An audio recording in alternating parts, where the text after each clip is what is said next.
provide them with the knowledge to take proper safety protocols and precautions to keep themselves and others safe. Right. But the governor's office has not been responsive when asking about what the deadline for phase 2 is. Right. So we haven't. So for you wondering out there, we haven't heard anything about nail salons. And as soon as he mentioned hair salons, I know everybody was thinking about nail salons. So we don't have an answer on that yet.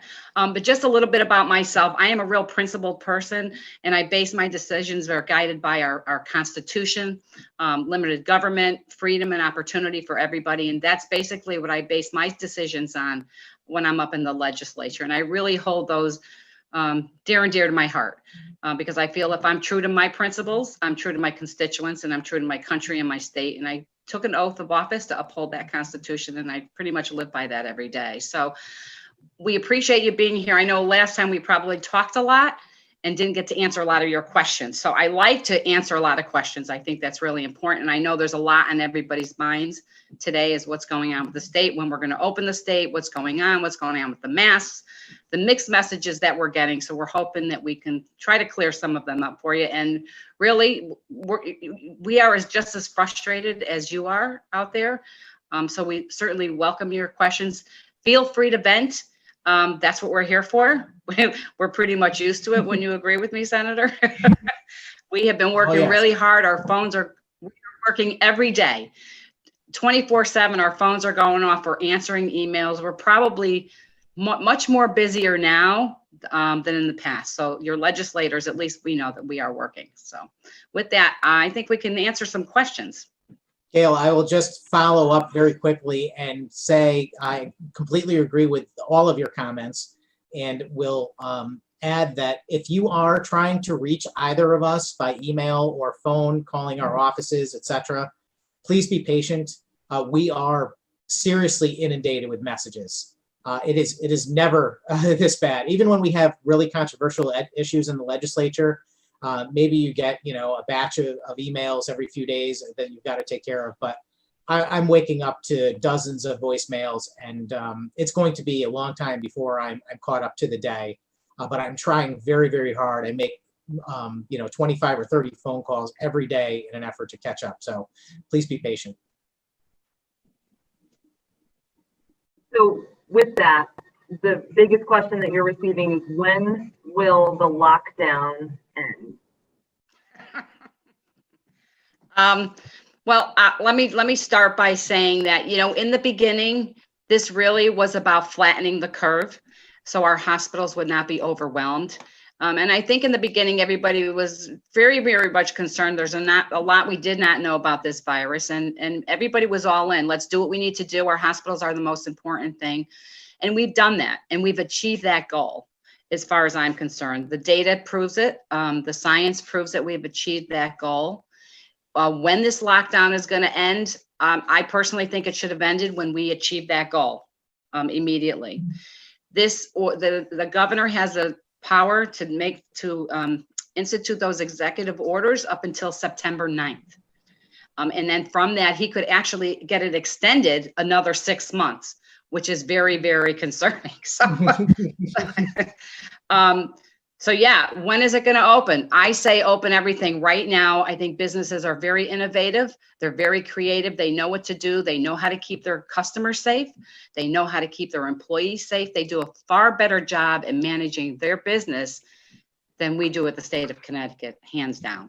So I think we should end it right now and get everybody back to work and free people up, educate them. I haven't heard a lot during this whole pandemic coming from our state about how to take care of yourself. Talk about maybe your immune system. What are things that you can do to help your immune system, right? Talk about mental health issues. There's a lot of issues going on today with depression and suicide and drug overdoses. And think of the seniors that are in the convalescent homes, that they can't see their family. They're being separated from their families for 6 months. These consequences, what's going to happen here is going to be far worse than the cure of what they're trying to accomplish. So we have gone from flattening the curve to finding a cure, or maybe finding a vaccine or something. We have to move on with our lives. I think people are very smart. They know what to do. We get it. It's just time to move on. Senator? Yes, so Representative, great comments. I agree with you that when all of this first began, and I remember very vividly the day that President Trump came on the TV and Governor Lamont came on the TV also, and they had the same message, which is, this is a scary situation. We are dealing with an unknown pandemic, a virus that kills people, and they were projecting the potential that millions of Americans might die. And of course, we all reacted appropriately in a circumstance like that. And we're willing to accommodate the request to stay home and stay safe and to flatten the curve. And kudos to my fellow American citizens for taking that seriously and making every effort to prevent the spread of coronavirus. As we were asked by our president, our vice president, and our state government. Since then, and the way this happened, by the way, in case people are wondering, is in the state of Connecticut, Governor Lamont came to the legislature, and when I say the legislature, I mean the legislative leaders, which are the leaders of the four caucuses, Democrat, Republican, House, and Senate, and also the Speaker of the House, the President of the Senate, and the Chairman of the Public Health Committee. Each one of them gets an opportunity to weigh in on the emergency declaration. And essentially the declaration says, I'm His Excellency Governor Lamont, and I'm declaring an emergency, and I'm going to run the state by executive order for the next 6 months, starting today. And those 7 people that I mentioned get an opportunity to say no, but they only get a 3-day window essentially to do so. And out of that 7 people, there are 5 Democrats and 2 Republicans. So there wasn't much chance that that was going to be overridden at that time anyway.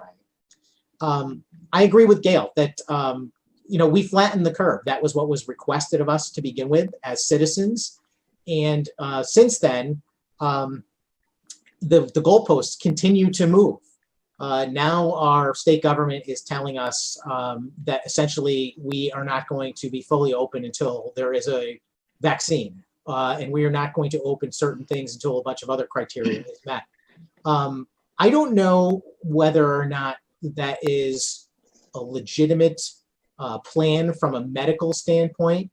And my concern has been since the very beginning that the governor is making decisions on things other than science and medicine, as we were told. And the flip-flop on May 20th for hair salons and barbers is the greatest example. He made a commitment that we would be safe to open those establishments on May 20th until he heard from some folks that disagreed for their own reasons. And maybe they were legitimate reasons. And I don't want to dispute anyone's valid concerns one way or the other about whether salons should be open on May 20th. The point is the governor said so, allegedly based on science and medicine. And then because people complained, he changed that date. So either he was basing the first decision on something other than science and medicine or the second one. And I would speculate that neither one of them was based on science and medicine. And that should concern us all. And we've also seen a great many decisions that are completely arbitrary. There is no reason in my mind for you to be able to explain that it is okay. And I have nothing against Target or the dollar store or any of the businesses that are open. I'm glad for them. But there's no reason why those businesses can be open when similar businesses, that have similar dynamics inside their store.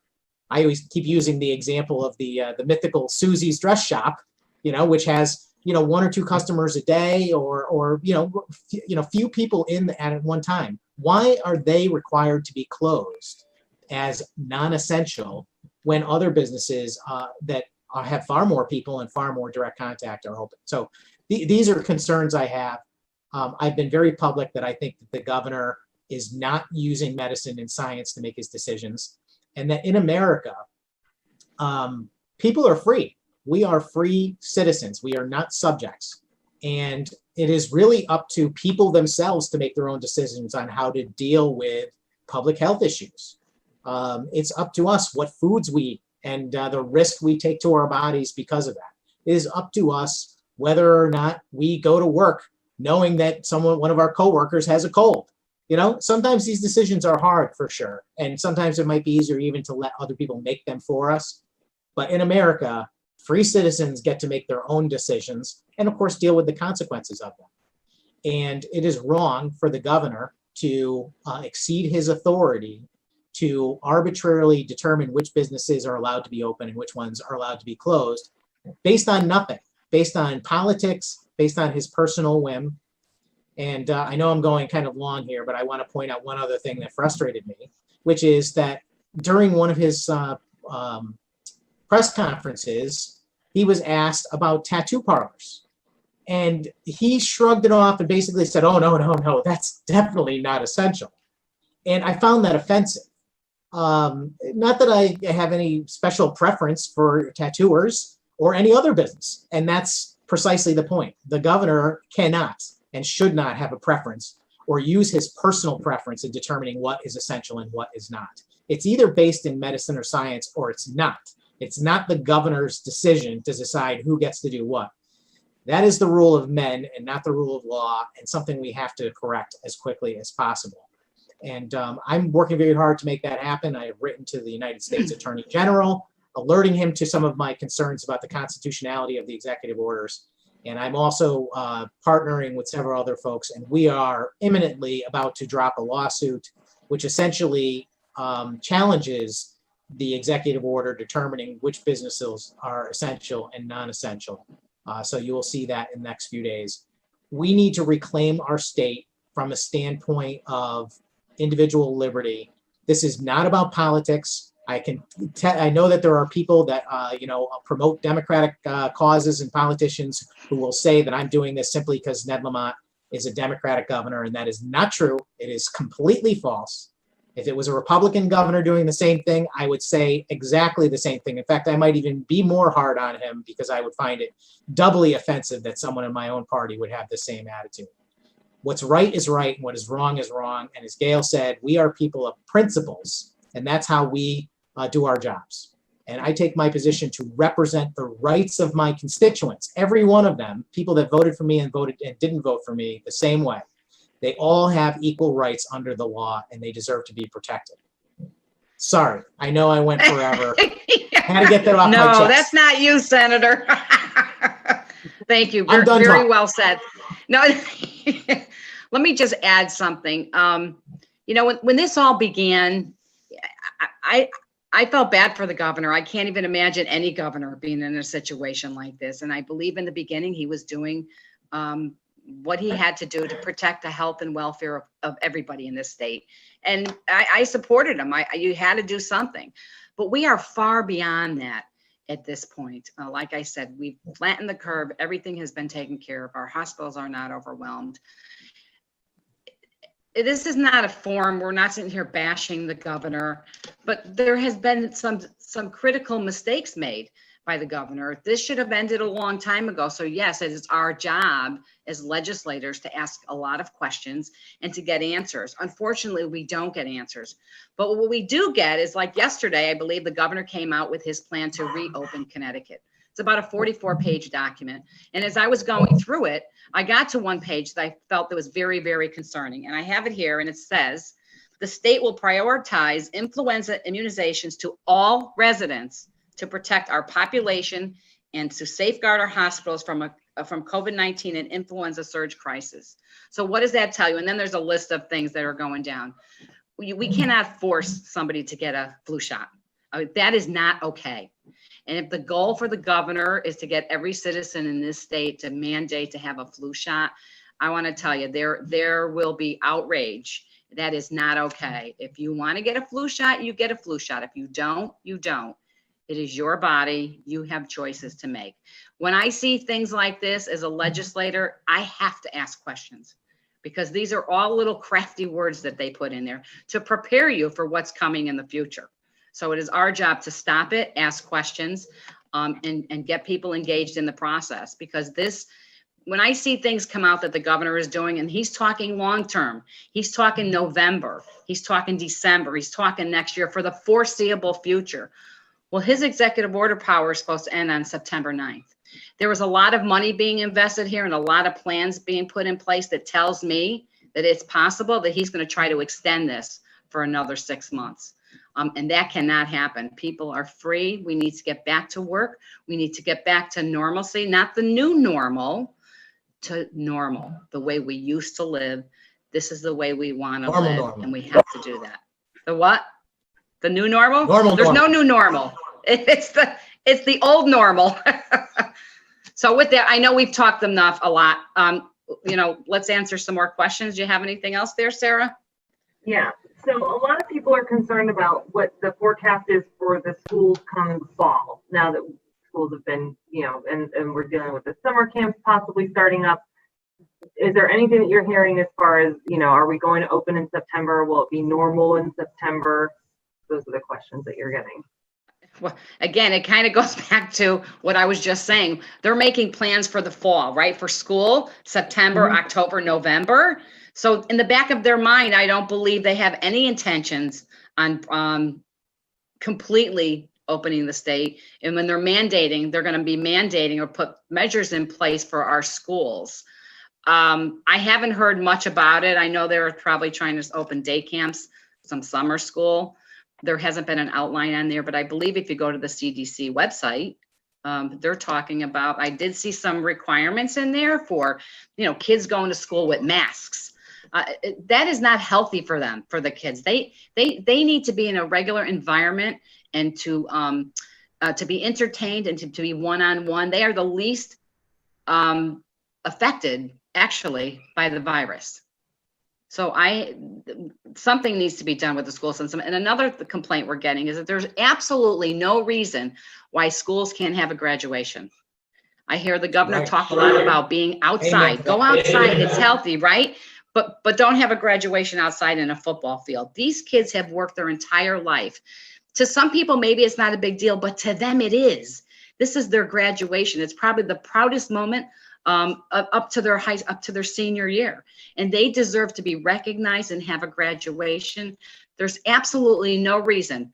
Right now, the governor should come out, have a graduation, do it outside, do it in a football field, be safe, put the right protocols in place, and let these kids graduate with the honor and the dignity that they deserve. That is absolutely unacceptable. Sorry, I'm ranting, but things like that, I get really emotional over. I feel for the parents and these kids. Yes, Representative, I completely agree. And I will let the folks watching know that we've sent lots of correspondence to the governor himself and his COVID response team about having graduations. In fact, a number of towns across the state, and I know Southington has got a tremendous movement for this, and I'm behind them 1,000%. They keep coming together with plans on how we can do this, and we can do this safely, and presenting that to the governor's office and to his people. And to date, we still do not have confirmation that it's acceptable. And I think that's unacceptable. I don't think there's a legitimate medical reason why they cannot accommodate a graduation that is well planned and takes precautions. I just don't understand it. And you have my support if you're watching this and you want to see graduations in our local high schools. So do I. It's up to people, again, they don't have to attend, I mean, what is wrong with the basis for America, which is freedom for individual choice? Well said, Senator. Speaking of individual towns sort of taking things into their own hands, we've been seeing headlines lately of certain towns, imploring that the governor just let them decide if their own businesses can open and them authorizing it. Is that something that's actually allowed? And, do you support that concept of the towns pushing, back against just the statewide mandate? Oh, absolutely. The towns and the mayors and the first selectmen and the town managers, they know best what's going on in their town. Every town has been affected differently throughout the state. There's no reason why they can't make those decisions and do what's best for their town. I totally agree with that. I think that's really, now you're bringing it down to the people, right? Because they are going to listen to their constituents, to their residents. And that's really what it's all about. It's not from top down, it's from bottom up. And that's the way government should be run. Yeah.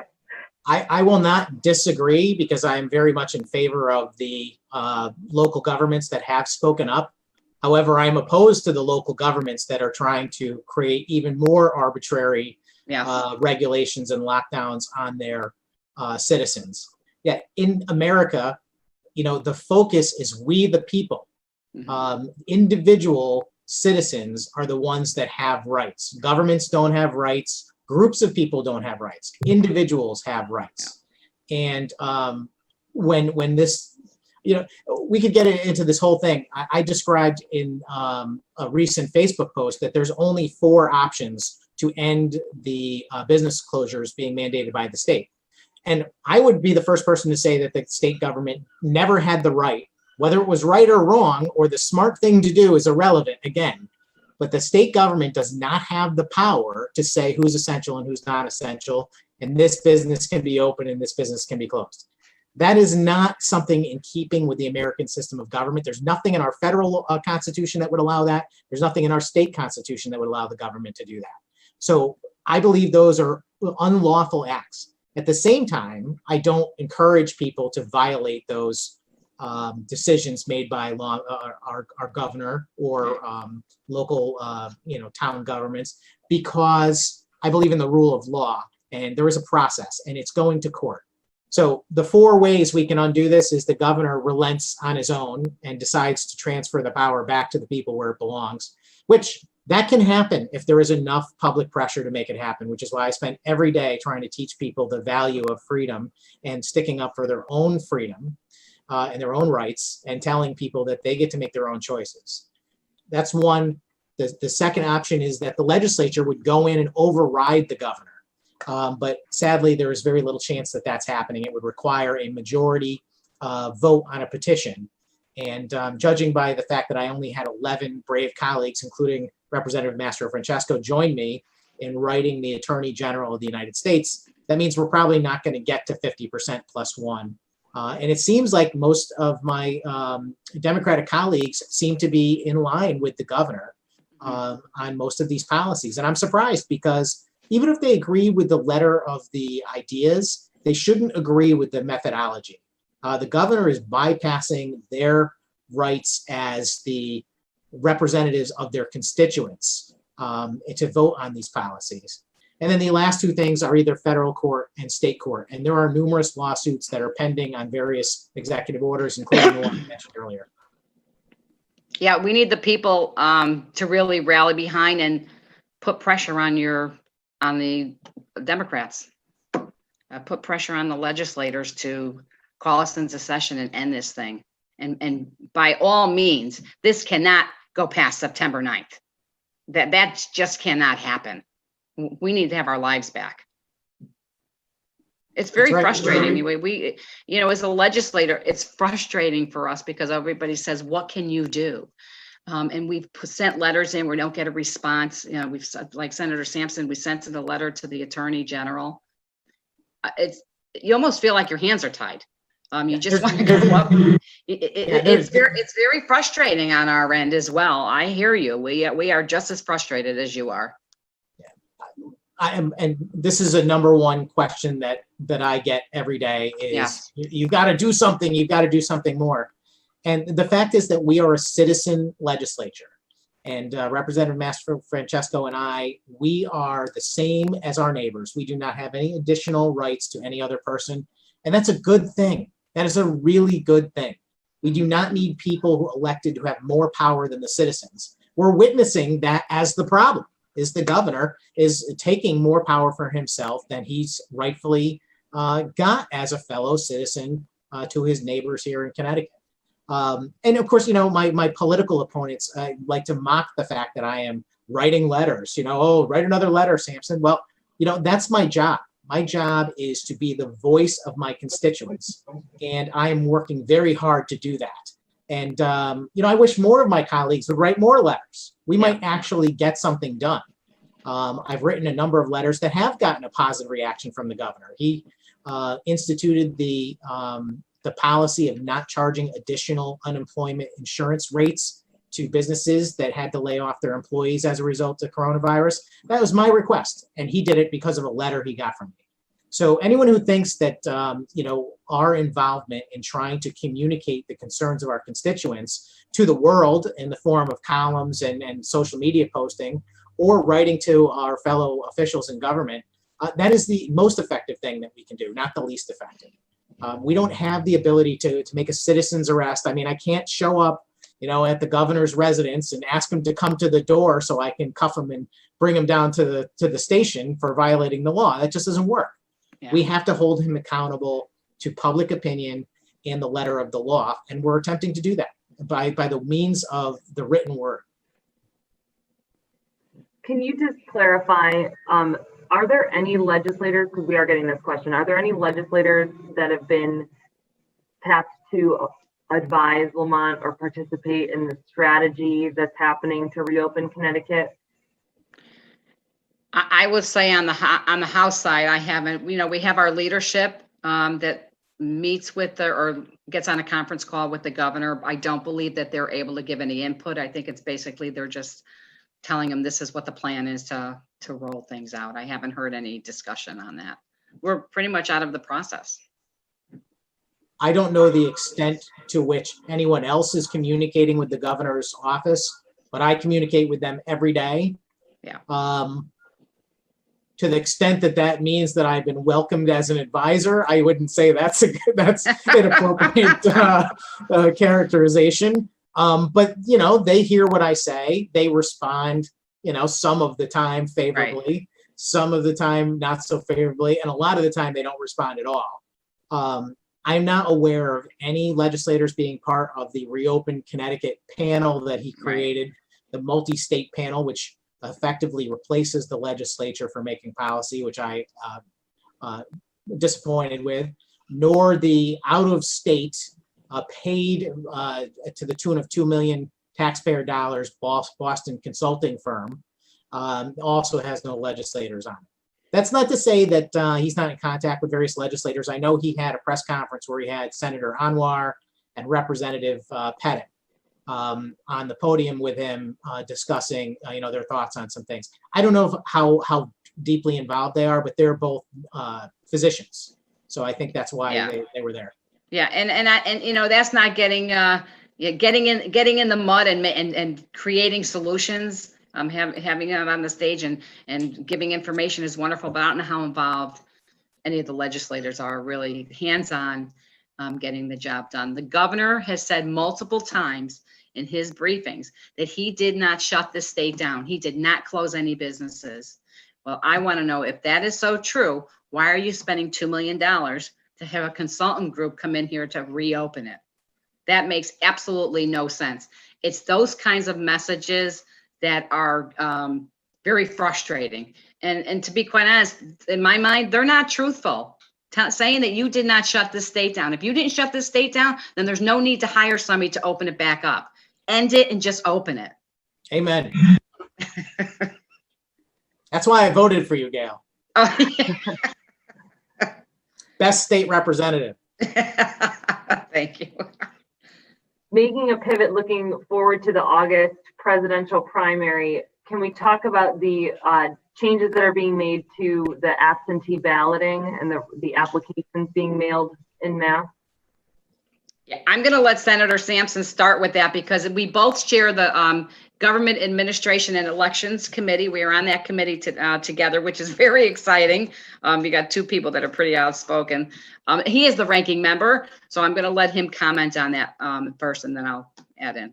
How's that, Senator? Sure. Just get yourself off the hook.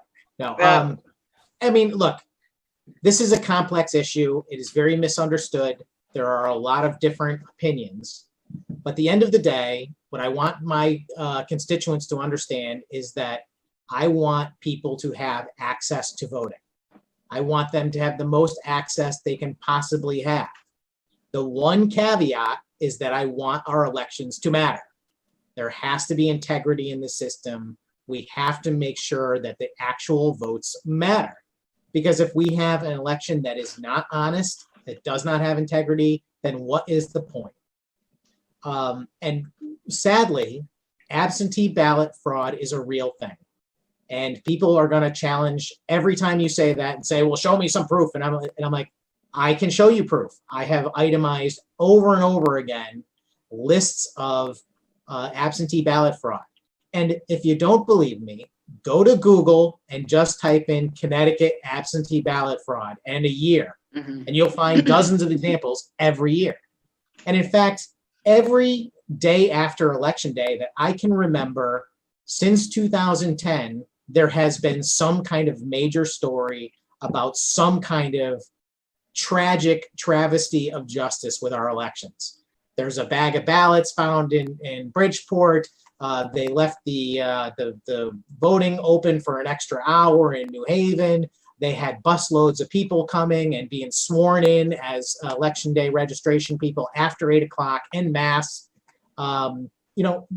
We can't have this kind of stuff in a first world country that takes our elections seriously. This is not some third world, country where the government is corrupt. This is the land of freedom, and votes count. The answer is voter identification, number one, and actually putting some integrity and some checks into the system. Our Secretary of State wants to eliminate the cross-check, which is the process by which when you come in to vote and you are not registered, to check to make sure you have not voted in your other jurisdiction where you are registered.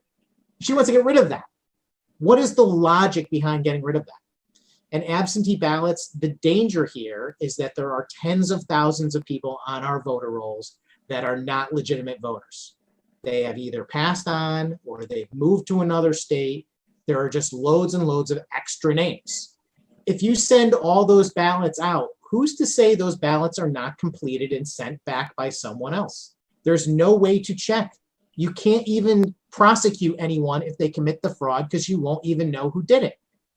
I can give you countless examples from registrars of voters where people have basically intercepted an entire apartment building in the inner city worth of absentee ballots and completed them and sent them in for the residents.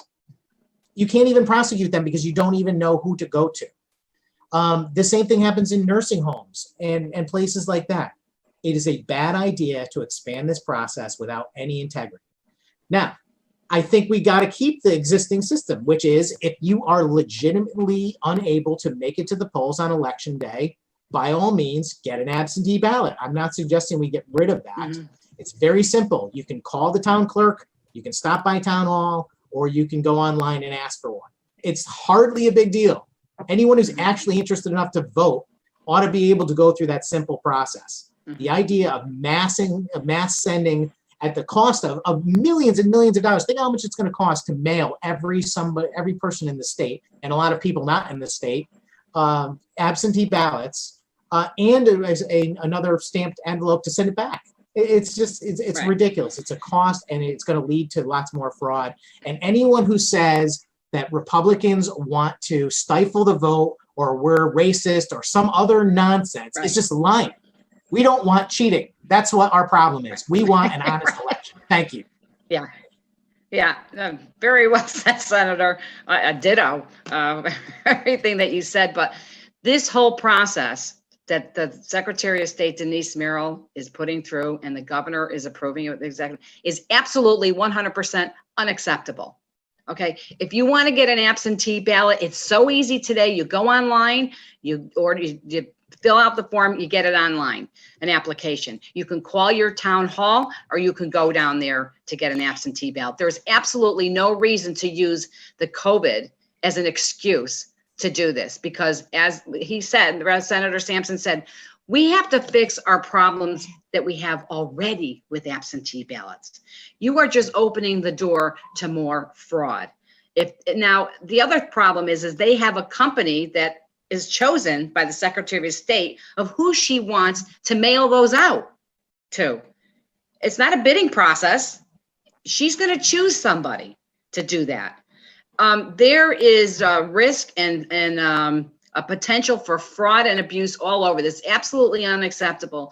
We have been going months going to the store, going to the pharmacy, going to the post office, going to the bank, waiting in line. And for those people that do that, they're very comfortable. They will go and stand in line to vote. They will stand 6 feet apart, whatever the requirements are. And if they are uncomfortable, they can certainly call and get an absentee ballot. We are free people. We are free citizens.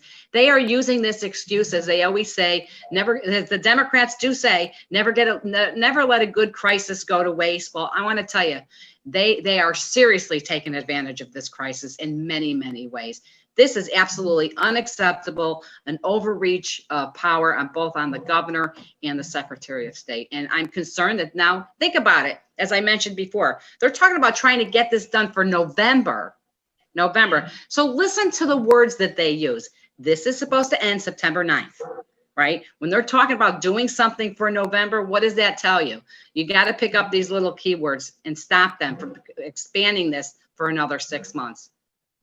I had a rant, but it's excellent points, Representative. I will also remind everyone out there that exactly what the Secretary of State is attempting to do is defined as creating no excuse absentee voting, and of course mailing the ballots out at the same time, which is the even worse part of it.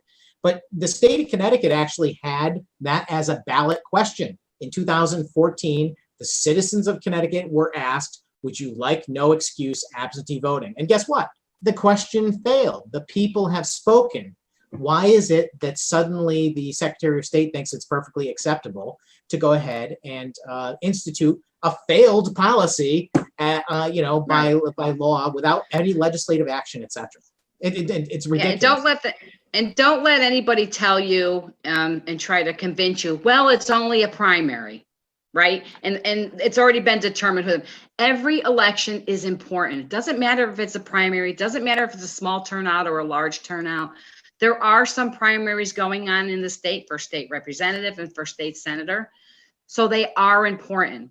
And their goal really is to push this through the November election. Now, I think it's confusing people because I hear people talking, so we're all voting by absentee ballot, not thinking that they could still go to the polls to vote. So that it's very, very much misleading. Don't buy into this, that it's only a primary, because every primary, every single election is important, and the integrity of every election is important. Thank you. Do you have any update from the issue that they've been experiencing with the Department of Labor and just the enormous backlog and fixing that technological glitch that they thought was going to start making things move faster? Is there any sort of light at the end of this tunnel for people who are seeking to replace their lost income? I can say that it's been a disaster from the very first day. I don't have any ill will towards the employees of the Department of Labor. I know they are overwhelmed. I do think that there is a lack of leadership there, and they certainly do not have enough staff or the technology to accommodate all of the constituents that I have that are concerned. This is the #1 call that I receive along with my legislative aide every day. Someone has got a problem. If you make the tiniest error in entering your data, suddenly you are messed up and you cannot fix it. And then of course you cannot talk to anyone, and you can't get someone on the phone. The Department of Labor actually, because of all of the complaining that I have done, has actually assigned my office our own liaison. So we actually have a direct contact. You would think that would make things a lot better. So yes, we have someone to talk to. So if you contact me or my office and you talk to my great, amazing aide, Nolan Davis, we will get your information. We will try and get it taken care of.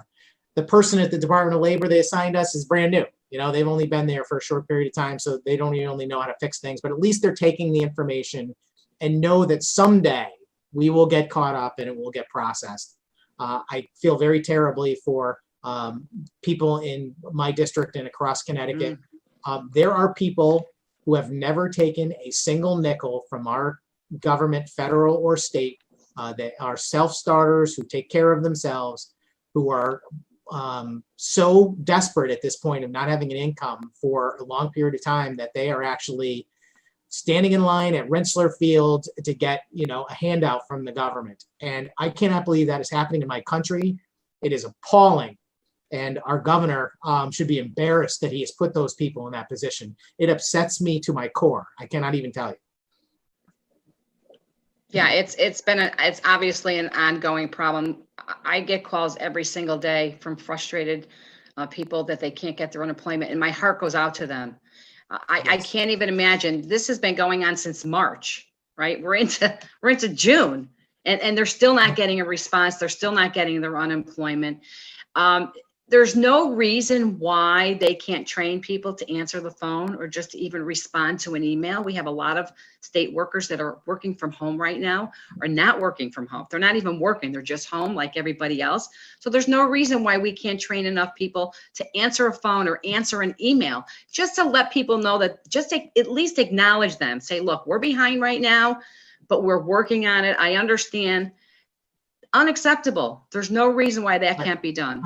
And the sad part, Representative, is they're leaving that job to us, which is just, it's incredible. I mean, Gail and I, we serve in the legislative branch of government. Our job is to debate and vote on policy. We don't work for the government itself. We work for the constituents. We are your representatives. We are your neighbors who are lucky enough to be chosen by you to go and be your voice to make the policy for the state. I am not the customer service representative for the governor's Department of Labor. And effectively, that's what he has done. And part of me believes it's been done on purpose. They know that we're getting a lot of grief from our constituents and that people are angry at anyone in government. And if they're directing that anger at State Senator Rob Sampson or Representative Mastrofrancesco, even better. And I don't like that at all. I think it's despicable. They can hire more people to answer the phone, like Gail said. It's not that hard.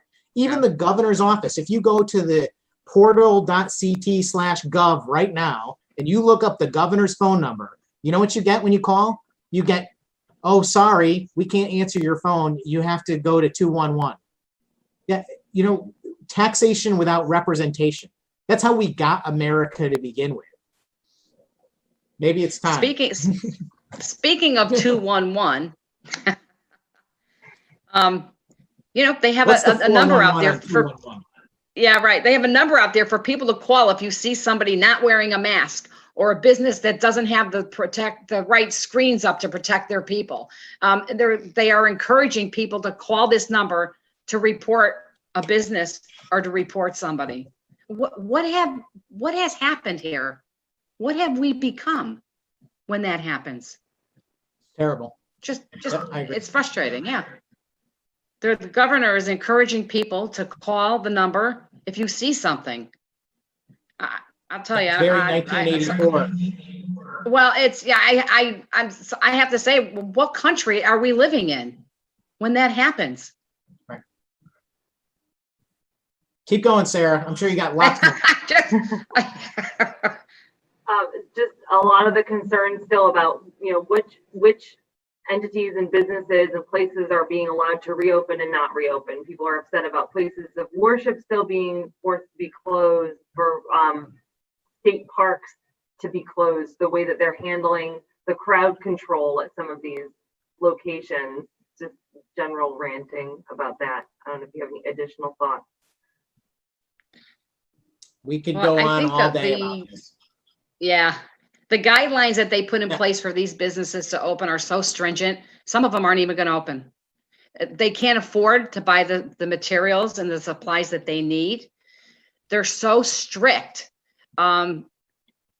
It's really challenging for these businesses, and I'm very fearful that some of them won't come back and people will be out of a job permanently. There is a lot going on from a legal standpoint. Yeah. Freedom of assembly guarantees the right of American citizens to gather. It's not really disputable.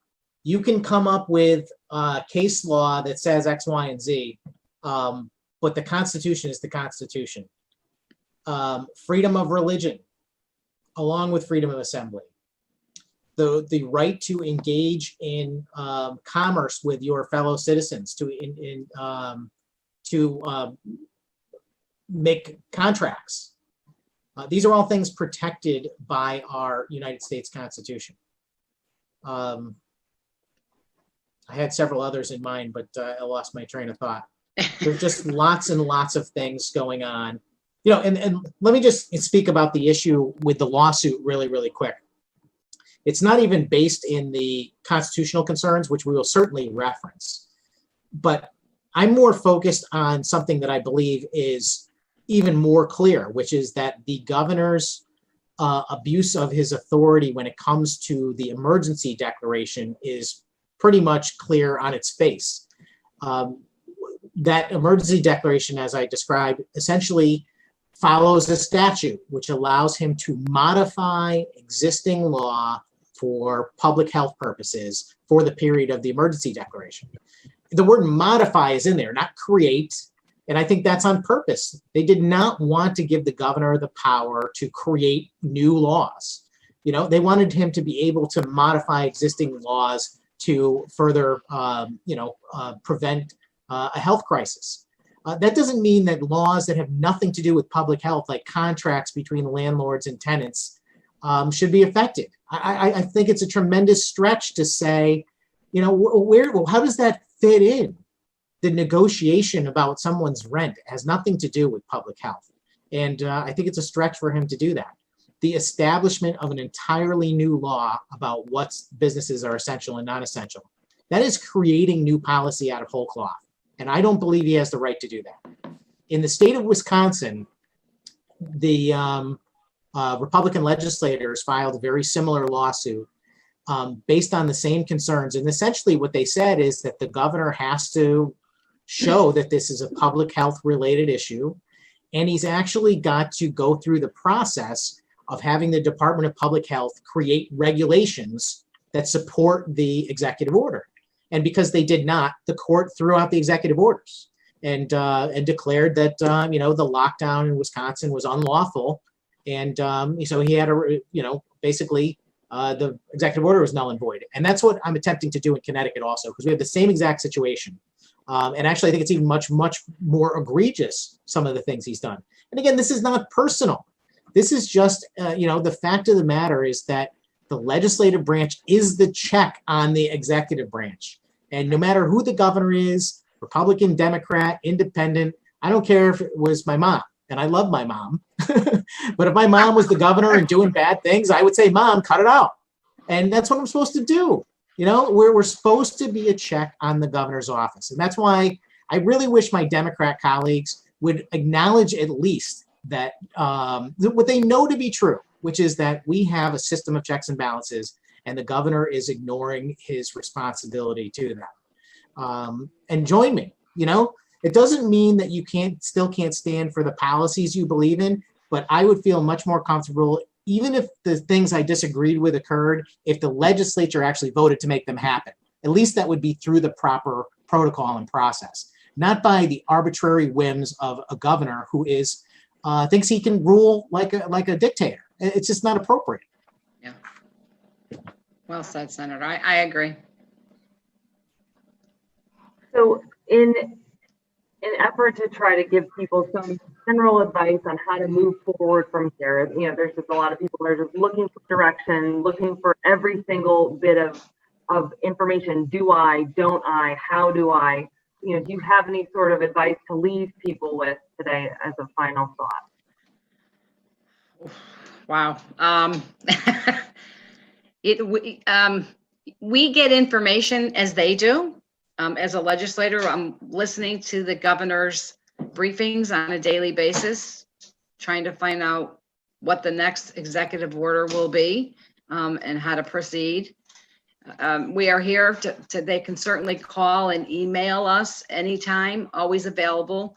How do they prepare? For those that are uncertain and you're uncomfortable going out, stay home. If you're not feeling well, stay home. If you want to wear your mask, stay home. Wear your mask. And if you don't, you don't. This is a free country. We should be able to live as we choose. It gets frustrating every day because I see this going on and on and on for the foreseeable future. Social distancing. Do you think these businesses, they spend thousands and thousands of dollars to put screens up in their businesses, to do that temporarily, this is the goal. They want our lives to be like this for the foreseeable future. Are they waiting for a vaccine? They're waiting for a cure that may never come. People are very, very smart. We get it. We don't go out in a snowstorm. We don't drive on the ice. We know when we need to protect ourselves. Just be smart, stay vigilant, put pressure on your legislators. Of course, not us, but, to make changes, to open up this state, and let's get back to normal, not the new normal, normal. And I'd be happy. I think what Representative Mastrofrancesco advises is absolutely perfect. I have confidence in my fellow citizens to use their head. I don't think anybody wants to get sick. I don't think anybody wants to get anyone else sick.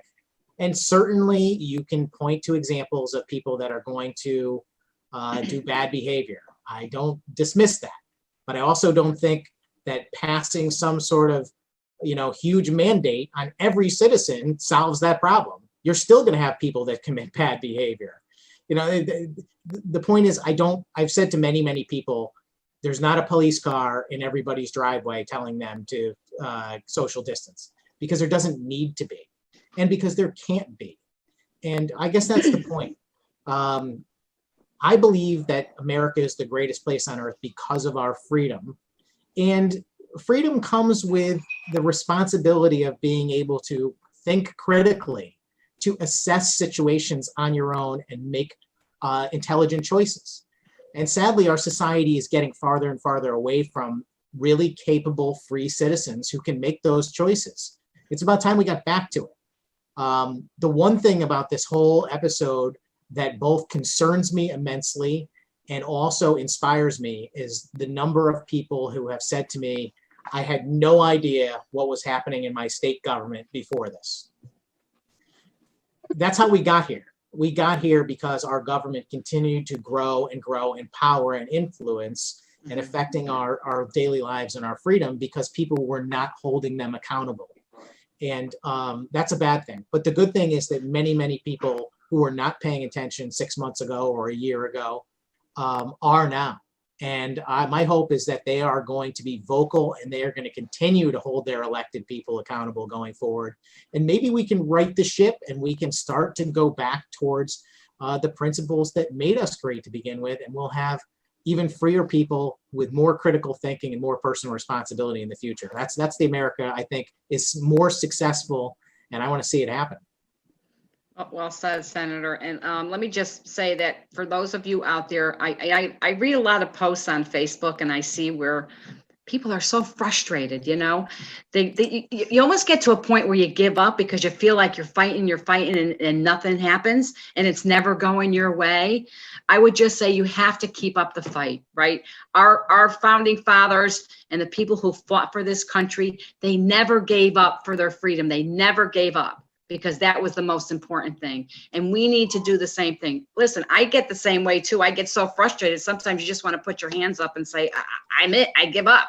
But we don't do that, right? Because we really believe in our cause. We believe in our country. We believe that this state could be better. But overall, we believe in our freedom. And we are willing to fight for it and do whatever we have to do to preserve it. So don't give up. Keep the faith. We're going to come out okay with this. We are going to, in the end, maybe be stronger, but we have educated, the public is very much educated now on what goes on in government. And that, to me, is the biggest awakening that we have had that was really needed to change the direction for the state. And we can do it. Don't give up on us, because we need you to help us. Right. And when you're, teach people, if you are confident in your understanding of what the right position is, and you recognize the importance of freedom and opportunity and the desire to preserve it, teach other people. It's the most important thing we can do. That's why I ran for office to begin with. More than having a vote in the legislature, I think I have the opportunity to educate many, many people about the importance of these values. And when we do this, it is so critically important. And especially since there's a lot of people who will disagree, who do not know how to behave, be kind. Yes. Be kind to people. They are your neighbors. There is no reason why in America we cannot talk to one another, even if we disagree.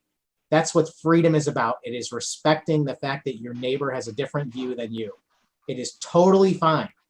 I can't believe how far we have fallen, that the amount of terrible, unbelievable dialogue that appears on social media. It's just shocking to me the way people accuse each other, talk to their neighbors, even their elected officials. There's no reason. Trust me when I tell you, Representative Mastrofrancesco and I are not getting rich off this job. We are not, quote, bought and paid for by any organization. Right. We're making roughly 30 grand a year, working hundreds of hours a week for what we believe in, which is protecting the rights of our constituents and trying to restore freedom and opportunity to our state. That's it. That's what we're doing. And we take a lot of slings and arrows for it. And people are going to disagree. And I'm totally fine if you disagree with me, but try and be nice. I am always receptive.